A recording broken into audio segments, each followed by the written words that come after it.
menggantikan Ibu Ani di sini untuk sementara, dan dia menitipkan materinya adalah tentang Al-Quran. Kalian tahu Al-Quran kan? Tahu. Apa itu Al-Quran? Kitab Islam. Ya, kitab Islam. Al-Quran itu berasal dari bahasa Arab ya. Tulisannya ini, maaf ya kalau ininya jelek. Yang pertama kita pelajari adalah pengertian Al-Quran. Pengertian Al-Quran adalah Al-Quran itu berasal dari bahasa Arab. Qara'a yaqra'u Quran. Dan juga serapan dari isim ma'rifah.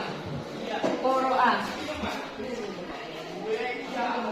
Qara'a. Ditambah alif dan lam. Alif dan lam yang menjadikannya jelas.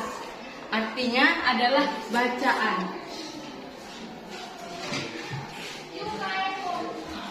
Atau bisa juga diartikan sebagai dibaca berulang-ulang. Selanjutnya ada pengertian Al-Quran secara syariat. Pengertian Al-Quran secara syariat adalah Al-Quran adalah kalam Allah yang diturunkan kepada Nabi Muhammad SAW yang melalui perantara malaikat Jibril. Malaikat Jibril itu perantaranya. Malaikat Jibril itu kalau di dalam Al-Quran itu ada namanya itu Ar-Ruh Al-Amin. Malaikat Jibril itu ya kalau di dalam Al-Quran. Lalu ada definisi Al-Quran. Al-Quran itu macam-macam ulama menafsirkan definisi Al-Quran. Tapi saya ringkas saja di sini. Inti dari definisi Al-Quran adalah Al-Quran adalah kalam Allah yang diturunkan kepada Nabi Muhammad SAW sebagai mukjizat yang terbesar yang diterima oleh Nabi Muhammad, yang diturunkan atau yang disampaikan melalui malaikat Jibril sebagai perantaranya. Al-Quran adalah kitab terakhir di bumi ini yang diturunkan oleh Allah kepada nabinya Nabi Muhammad SAW. Al-Quran ini diturunkan secara berurutan, jadi tidak sekali langsung menjadi satu kitab, tapi perlembar-perlembar, selembar. Al-Quran itu diturunkan secara mutawatir. Dan mutawatir? Mutawatir itu artinya diturunkan secara berurutan, tidak terputus penyampaiannya. Jadi ada satu peristiwa diturunkan satu ayat, ada satu lagi peristiwa diturunkan satu lagi ayatnya oleh Allah. Lalu ada lagi nama-nama Al-Quran. Al-Quran itu tuh memiliki banyak sekali nama, ada 55 nama. Tapi yang saya sebutkan di sini hanya 5 saja ya. Lebihnya mungkin yang lain akan menjelaskan. Yang pertama, yang paling populer itu ada namanya Al-Quran.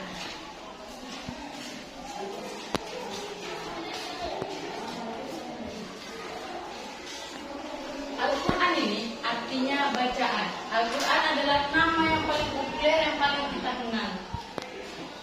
Nama yang selanjutnya ada Alkitab. Alkitab itu tuh bukan kitab umat lain, bukan. Ini adalah salah satu nama Al-Quran juga, yang artinya ditulis. Jadi ada lagi nama lainnya Al-Furqan.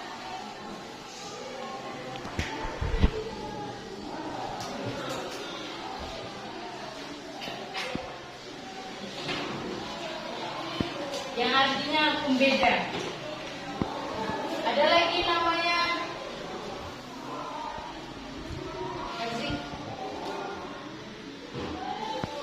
yang artinya tuntunan. Ada lagi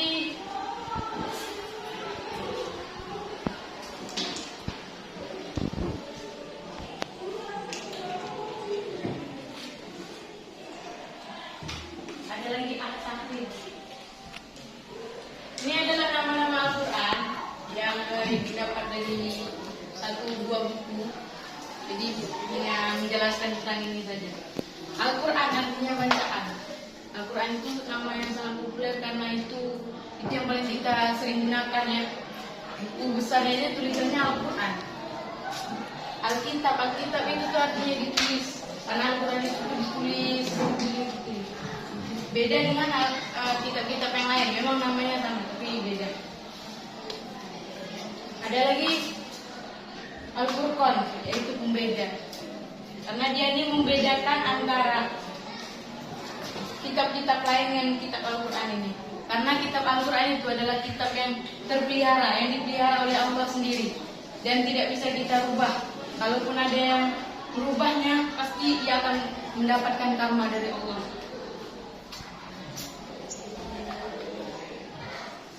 Ada lagi Aziz.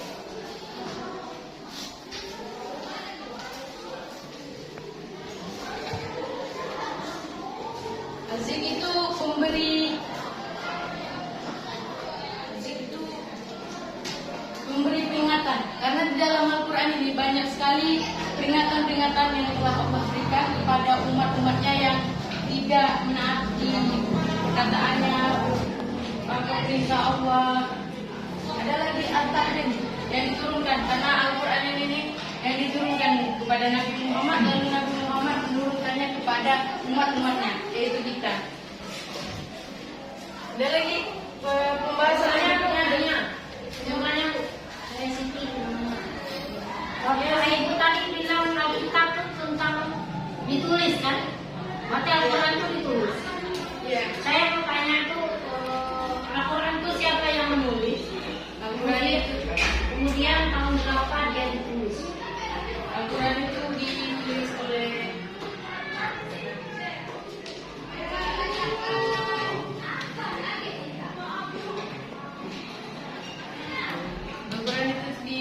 Allah, disampaikan oleh malaikat. Berarti Allah bisa tulis dong. Hebat dong, Allah bisa tulis. Tapi makhluk dong Allah bisa tulis. Al-Quran itu ditulis oleh teman-temannya baginda Rasulullah, karena saat malaikat Jibril menyampaikannya, misalnya pada saat itu ada cerita waktu ayat Al-Quran pertama kali diturunkan, yaitu surah Al-Alaq ayat 1-5. Lalu malaikat Jibril berkata kepada Nabi Muhammad, "Iqra." Lalu Nabi Muhammad bilang, "Aku tidak bisa membaca." Dia mengulang itu sampai 3 kali. Jadi menurut saya, karena saya belum juga membacanya, itu sebenarnya Nabi Muhammad menyampaikan kepada para sahabat, lalu para sahabat itu menulisnya bisa di batu, bisa di lembaran dari kulit kayu itu. Ada pertanyaan lain? Kayak gitu jawabannya masuk akal. Kalau lo yang menulis saya nggak masuk akal. Masih.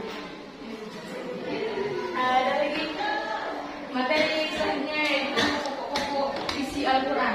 Pokok-pokok isi Al-Quran itu yang pertama adalah akidah atau kepercayaan, meyakini gitu. Itu yang menunjukkan kalau kita ini percaya dengan Allah, meyakini Allah. Ada lagi ibadah atau muamalah, yaitu tuh menyembah atau mengabdi. Kan kita mengabdi kepada Allah. Nah, tuntunan kita tuh Al-Quran itu.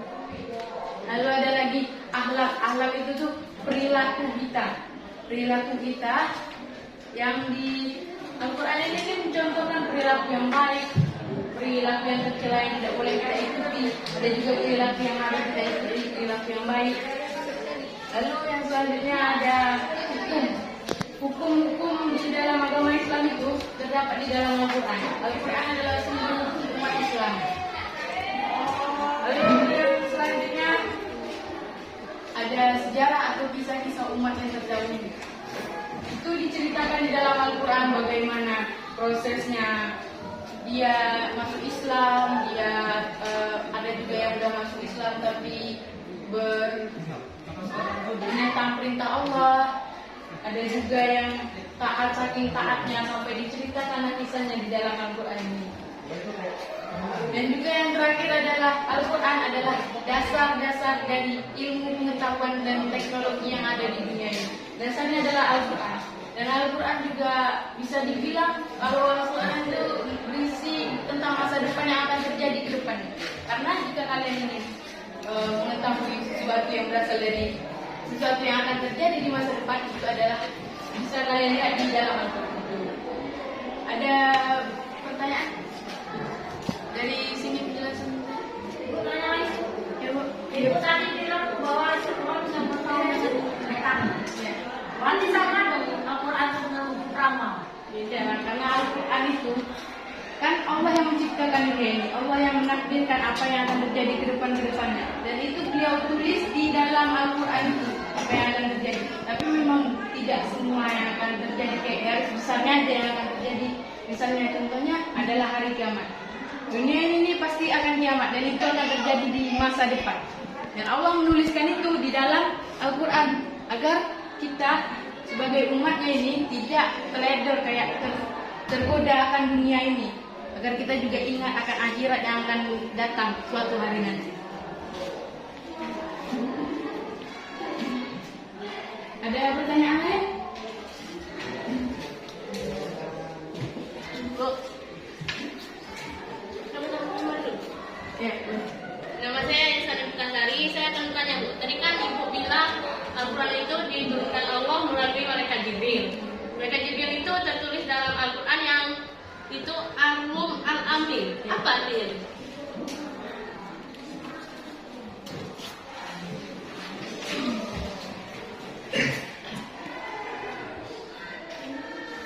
Ar-Rum Al-Amin itu adalah sebutan bagi malaikat Jibril, dan saya belum mendalami tentang malaikat-malaikat.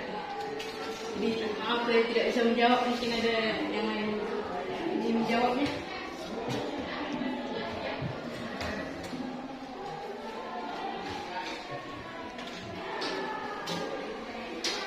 Bagaimana, ada pertanyaan yang lainnya?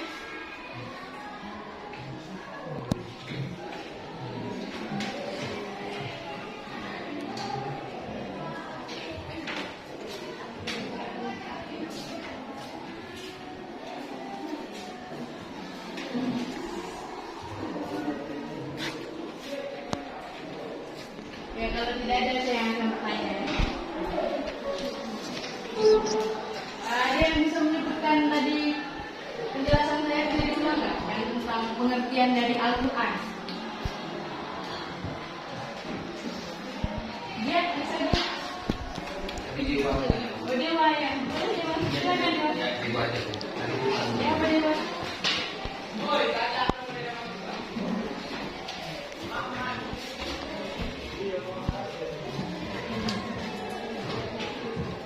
Kamu siapa nanti?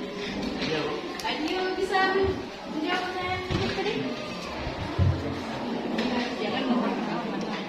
Zaki bisa lagi? Ya.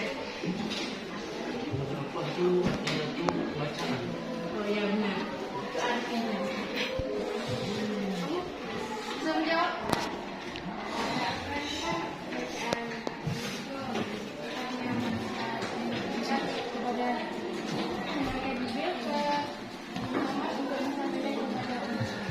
Oh iya. Siapa nama kamu? Oh iya benar jawabannya ya. Ada lagi selain Zulfa yang bisa menjawabnya?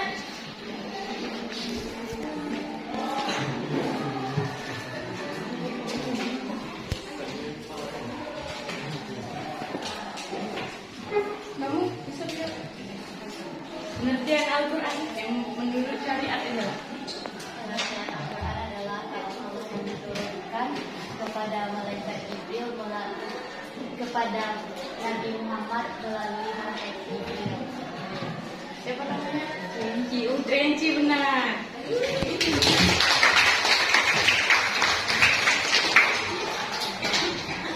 Ada lagi yang mau ini jelaskan? Ya. Kalau Allah diturunkan kepada Nabi Muhammad melalui perintah malaikat Jibril yang diawali dengan surah An-Nas dan diawali dengan surah Al-Fatihah dan diakhiri dengan Siapa? Ya, sudah benar.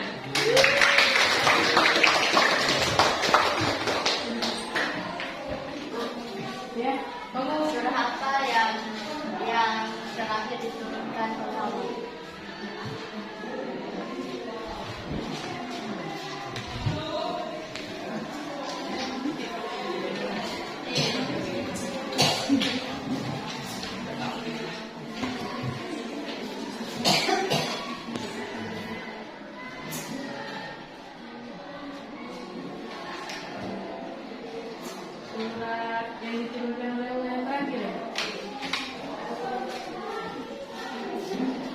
Al-Maidah. Ayat surah Al-Maidah kalau saya tidak salah. Untuk saya udah aku Ya, surah Al-Mudaththir. udah sih. Iya. Jadi kalau mau baca ya. Iya Bu. Ya, saya kurang ini.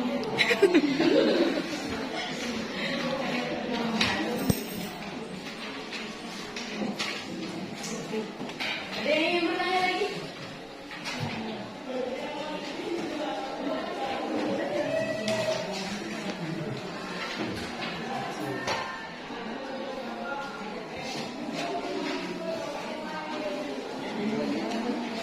Saya mau lagi. Ya, Siti. Tadi Al-Quran itu kan diturunkan oleh Allah melalui malaikat Jibril sampai kepada Rasulullah. Sedangkan kita ketahui Rasulullah itu kan ummi, tidak bisa membaca, Ya, Rasulullah tidak bisa menulis. memang tidak bisa membaca dan tidak bisa menulis. Karena kalau Rasulullah bisa membaca dan menulis, nanti ketika ada ayat ini turun, pas dia tunjukkan ke masyarakat Mekah pada saat itu, masyarakat pasti tidak akan percaya. Karena akan mengira Rasulullah kan bisa menulis, bisa membaca. Pasti dia yang menulisnya sendiri, pasti dia yang mengarangnya sendiri. Makanya Allah memberikan Rasulullah tidak bisa membaca dan menyuruh untuk sahabatnya yang mencatat itu, menulis itu. Jadi bukan Rasulullah. Ada pertanyaan lain?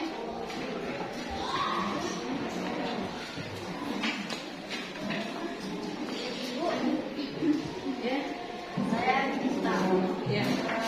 ada berapa surah dalam Al-Quran? Surah dalam Al-Quran itu ada 114 surah. Ada pertanyaan yang lain?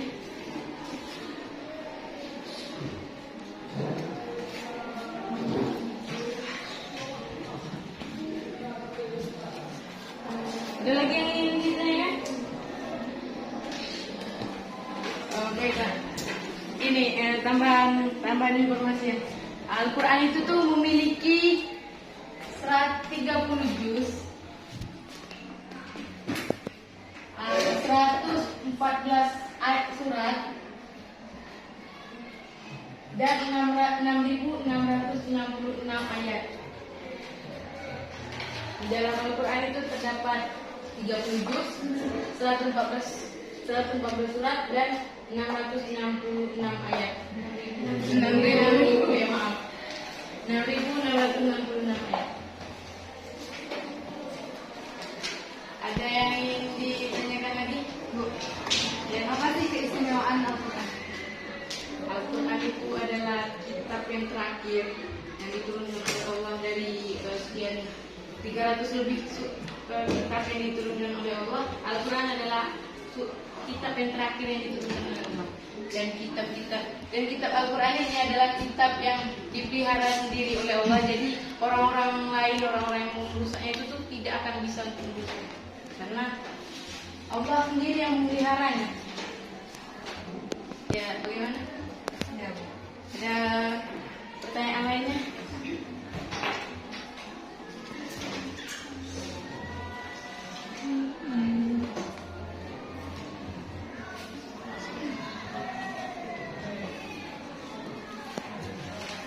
Tidak ada lagi. Kesimpulannya adalah Al-Quran adalah sebuah kitab yang diturunkan oleh Allah kepada Nabi Muhammad SAW, yang diturunkannya melalui perantara malaikat Jibril. Kenapa malaikat Jibril? Karena kalau Nabi yang sendiri yang menemui Allah, Nabi tidak akan sanggup untuk melihat Allah. Karena beliau pernah minta untuk bertemu dengan Allah, tapi pada saat baru melihat cahayanya saja Nabi sudah pingsan. Jadi Allah menyuruh malaikat Jibril yang memberikannya kepada Nabi Muhammad sebagai perantara. Nah, Al-Quran ini adalah kitab yang terpelihara, yang dipelihara sendiri oleh Allah, dan kita sebagai umatnya harus membacanya, karena membaca Al-Quran itu adalah pahala. Jadi Al-Quran adalah sebuah kitab yang diturunkan oleh Allah kepada nabinya, yang diperuntukkan kepada kita juga sebagai umatnya, sebagai pedoman hidup manusia agar manusia tidak tersesat nanti, hingga tersesat di dunia dan di akhirat. Itu saja yang bisa saya sampaikan. Wabillahi taufiq wal hidayah. Wassalamualaikum warahmatullahi wabarakatuh. Waalaikumsalam warahmatullahi wabarakatuh. Ista'id qiyamah. Ta'zim salam.